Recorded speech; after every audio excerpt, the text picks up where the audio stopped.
Bonjour à tous. Aujourd'hui, je commence une série sur nos médias.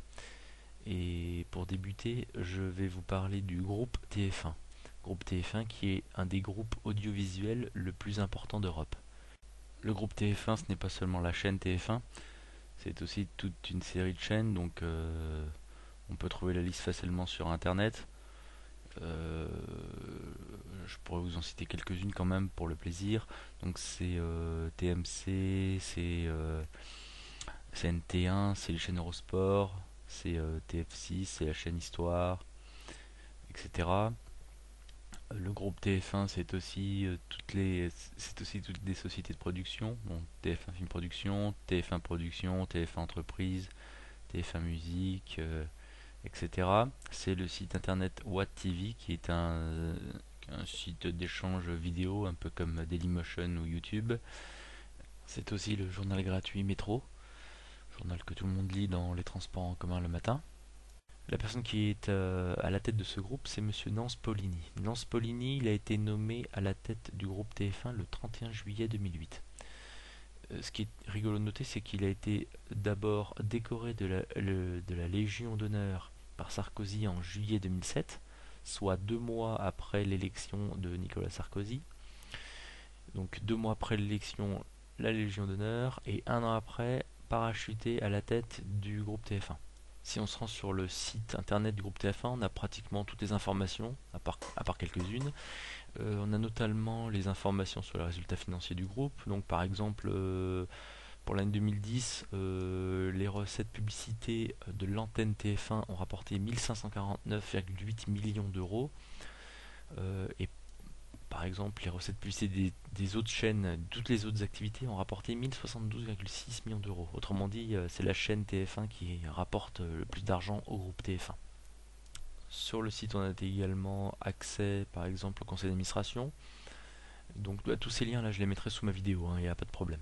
Donc le conseil d'administration TF1, bon, il n'y a pas grand chose à en dire. Peut-être juste la présence de Madame Laurence Danon, qui représente aussi, qui est présidente du directoire chez Mont Rothschild. Donc ça c'est quand même intéressant de savoir. Si on s'intéresse maintenant à tous les actionnaires du groupe TF1, donc le plus gros actionnaire du groupe, ce n'est pas une surprise, c'est le groupe Bouygues, qui possède à peu près 42% du groupe TF1. Le groupe Bouygues, c'est la famille Bouygues comme actionnaire principal, c'est également le groupe Pinot comme actionnaire minoritaire, et également la banque BNP, par exemple.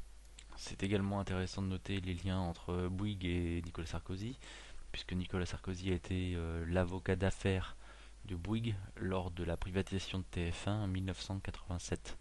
Martin Bouygues a ensuite été le témoin du deuxième mariage de Nicolas Sarkozy. Il est le parrain de son fils Louis. Sarkozy l'a fait officier de la Légion d'honneur en 2010. Donc, vous pouvez retrouver pas mal d'informations et pas mal de renseignements sur le film, par exemple, de Pierre Carl, qui s'appelle Fin de concession, dans lequel on voit bien toutes les accointances qu'il y a entre les gens de chez TF1 et les politiques. Ensuite, il y a 32% des parts du groupe TF1 qui sont mis en vente à la bourse, quoi. Donc c'est pour le public, 32% public. Et par contre, le troisième actionnaire, c'est une surprise pour moi, c'est le groupe JP Morgan. Donc la JP Morgan qui a 10% du groupe TF1. 10% du groupe TF1, c'est-à-dire que c'est les deuxièmes à prendre des décisions dans le groupe TF1. Voilà, donc la JP Morgan, on devrait d'abord l'appeler la JP Morgan Chase, parce que cette banque, c'est une fusion entre la Chase Manhattan Bank et la JP Morgan, fusion qui a eu lieu en janvier 2001. Et quand on sait que la Chase Manhattan Bank est la banque de la famille Rockefeller, c'est rigolo de savoir que finalement le groupe TF1 appartient un petit peu à la famille Rockefeller. Les derniers actionnaires du groupe TF1 sont Putnam Investment Management qui ont 5% et Sanford C. Bernstein qui ont 4,7%. Donc ça c'est apparemment c'est deux fonds d'investissement américains. Et enfin les salariés du groupe TF1 possèdent 3,7% des parts du groupe. il va falloir m'expliquer comment TF1 peut donner des informations justes, impartiales et intéressantes en ayant dans son capital la JP Morgan. La JP Morgan, quand même, il faut savoir, c'est une des banques d'affaires, on l'appelle comme ça, c'est une des banques d'affaires, qui est à l'origine de la crise financière actuelle. Je vous invite d'ailleurs à lire par exemple les livres de Pierre Jovanovic sur Blightmaster, ou alors le livre de Gullian Tate qui travaille au Financial Times, son livre qui s'appelle L'or des fous, ou bien encore de regarder le reportage qui va passer ces jours-ci sur Canal+, mais dont on peut aussi le voir sur internet, le reportage qui s'appelle Inside Job.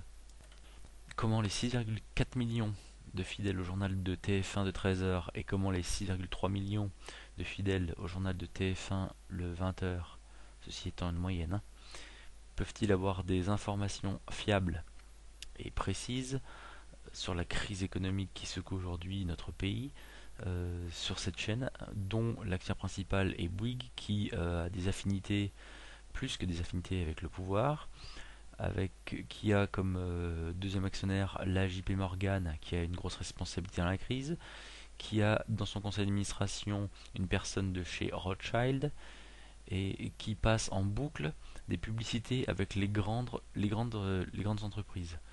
Donc celui qui a la réponse à cette question, qui me passe un message, hein, s'il vous plaît. Merci, au revoir, à bientôt pour une nouvelle vidéo.